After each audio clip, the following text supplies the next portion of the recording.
விழுப்புரம் மாவட்டம் செஞ்சி அரசு பொது மருத்துவமனையில் தமிழ்நாடு அரசு மருத்துவ மற்றும் ஊரக நலப்பணிகள் விழுப்புரம் மாவட்டம் சார்பில் செஞ்சி அரசு பொது மருத்துவமனையில் தாய் சேய் நல கட்டடம் கட்டும் பணிக்கான பூமி பூஜை நிகழ்ச்சி மாவட்ட ஆட்சியர் பழனி தலைமையில் நடைபெற்றது. இந்நிகழ்ச்சியில் அமைச்சர் செஞ்சி மஸ்தான் கலந்து கொண்டு அடிக்கல் நாட்டினார். அப்போது பேசிய அவர், தமிழ்நாடு பல்வேறு துறைகளில் முதல் மாநிலமாக திகழ்வதற்கு கலைஞர் நூற்றாண்டு காலம் வாழ்ந்து செயல்படுத்திய பல்வேறு திட்டங்களே காரணம் என்று தெரிவித்தார். மேலும் பேசிய அவர், இந்நிகழ்ச்சியில் செஞ்சி பேரூராட்சி மன்ற தலைவர் முக்தியார் அலி உள்ளிட்ட அரசு அதிகாரிகள், மக்கள் பிரதிநிதிகள் பலர் கலந்து கொண்டனர்.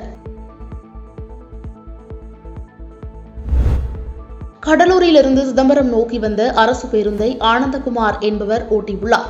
அப்போது வேணுகோபால் பிள்ளை தெருப்பகுதியில் அரசு பேருந்து அதிவேகமாக வளைவில் திரும்பிய போது எதிர் திசையில் முத்துக்குமார் என்பவர் தனது சைக்கிளில் வந்தபோது பேருந்து மோதி சம்பவ இடத்திலேயே உயிரிழந்தார். தகவல் அறிந்து வந்த சிதம்பரம் நகர போலீசார் முத்துக்குமாரின் உடலை மீட்டு பிரேத பரிசோதனைக்காக சிதம்பரம் அரசு காமராஜர் மருத்துவமனைக்கு அனுப்பி வைத்தனர். மேலும் பேருந்தை ஓட்டி வந்த ஆனந்தகுமார் மற்றும் நடத்துனர் வினோத் ஆகிய இருவரையும் காவல் நிலையத்திற்கு அழைத்து சென்று விசாரணை நடத்தி வருகின்றனர்.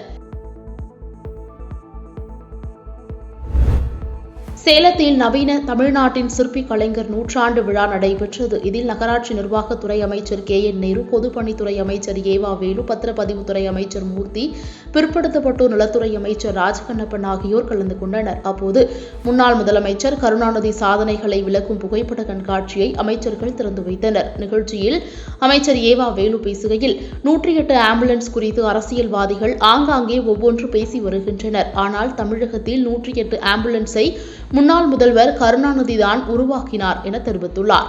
தொடர்ந்து அமைச்சர் KN நேரு பேசுகையில், திமுகவில் எத்தனையோ சரிவுகள் இருந்தது. அப்போதெல்லாம் திமுக இயக்கத்தை முன்னாள் முதல்வர் கருணாநிதிதான் காத்து நின்றார். திமுக கட்டுக்குலையாமல் இருக்கிறது என்றால் கலைஞரின் எழுத்து, பேச்சு, செயல்பாடுகள்தான் காரணம் என கூறினார்.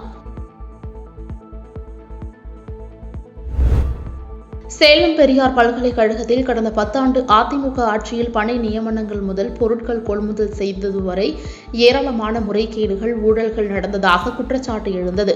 இதுகுறித்து விசாரணை குழு அமைக்கப்பட்டு 13 குற்றச்சாட்டுகள் குறித்து விசாரணை நடந்தது. இதில் கணினி அறிவியல் துறை தலைவரும் பல்கலைக்கழக பொறுப்பு பதிவாளருமான தங்கவேல் மீது தெரிவிக்கப்பட்ட 8 குற்றச்சாட்டுகள் உறுதி செய்யப்பட்டது. இதனிடையே நாளை மறுநாள் 29ஆம் தேதி தங்கவேல் ஓய்வு பெற உள்ள நிலையில் அவரை உடனடியாக பணியிடை நீக்கம் செய்ய உயர்கல்வித்துறை செயலாளர் கார்த்திக் கடந்த 8ஆம் தேதி துணைவேந்தர் ஜெகநாதனுக்கு கடிதம் அனுப்பினார். ஆனால் அதன் மீது எவ்வித நடவடிக்கையும் எடுக்காமல் குற்றச்சாட்டுகளுக்கு ஆதாரம் கேட்டு துணைவேந்தர் ஜெகநாதன் உயர்கல்வித்துறைக்கு கடிதம் அனுப்பியுள்ளதாக கூறப்படுகிறது.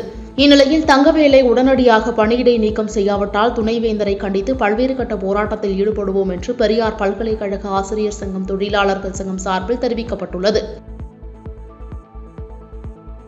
பாதகம் செய்பவரை கண்டால் நாம் பயங்கொள்ளலாகாது பாப்பா, மோதி மிதித்து விடு பாப்பா, அவர் முகத்தில் உமிழ்ந்து விடு பாப்பா.